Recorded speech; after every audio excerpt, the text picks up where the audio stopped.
நகராட்சி நிர்வாகம் சார்பில் அமைக்கப்பட்டு வரும் புதிய பேருந்து நிலையங்களுக்கு அந்த பகுதி மன்னர்கள் பெயரை சூட்ட வேண்டும் என்று பாமக நிறுவனர் ராமதாஸ் வலியுறுத்தியுள்ளார்.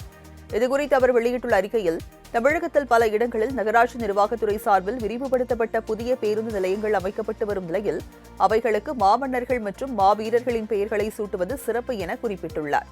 தமிழ்நாடு அரசு வட தமிழக மன்னர்களுக்கும் சுதந்திர போராட்ட வீரர்களுக்கும் சிறப்பு செய்யாமல் அவர்களது பெயர்களை மறைப்பது வேதனை அளிப்பதாக கூறியுள்ள ராமதாஸ், தமிழக வரலாற்றை வருங்கால சன்னதிகளுக்கும் கொண்டு செல்ல இந்த நடவடிக்கையை அரசு மேற்கொள்ள வேண்டும் என கேட்டுக் கொண்டுள்ளார்.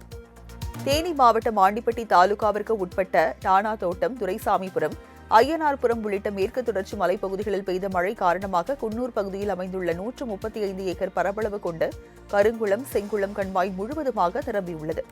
மேலும் கண்மாயிலிருந்து நீர் மறுகால் பாய்ந்து ஓடும் நிலையில் குன்னூர் சுற்றுவட்டார பகுதியில் உள்ள 2000த்திற்கும் மேற்பட்ட விளைநிலங்களில் பயிரிடப்பட்டுள்ள நெல், வாழை, தென்னை விவசாயிகள் செழிப்படையும் என்பதால் விவசாயிகள் மகிழ்ச்சியடைந்துள்ளனர். திண்டுக்கல் மாவட்டம் பழனி பாலாறு, பெருந்தலாறு அணையிலிருந்து தண்ணீர் திறக்கப்பட்டுள்ளதால் விவசாயிகள் மகிழ்ச்சியடைந்துள்ளனர். மேற்கு தொடர்ச்சி மலையில் பெய்து வரும் தொடர் மழை காரணமாக வரதவா நதி அணை, குதிரையாறு, பாலாறு, பெருந்தலாறு அணை நிரம்பி வருகிறது.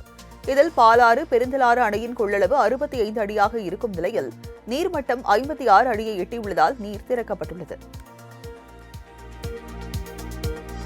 திருப்பத்தூர் அருகே பள்ளி மாணவர் வீட்டிற்குள் இருந்த நிலையிலேயே வீட்டை அதிகாரிகள் இடித்த சம்பவம் பரபரப்பை ஏற்படுத்தியுள்ளது.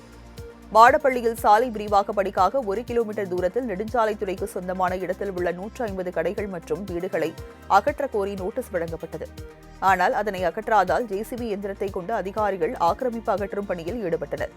அப்போது வெங்கடேசன் என்பவர் 10 நிமிடம் பொறுங்கள், வீட்டிற்குள் பள்ளி செல்லும் மகன் இருக்கிறார், அவர் வெளியே வரட்டும் என்று கூறியும் கேட்காமல் வீட்டை இடித்தனர். இதனால் ஆத்திரமடைந்த வெங்கடேசன் வாக்குவாதத்தில் ஈடுபட்டார்.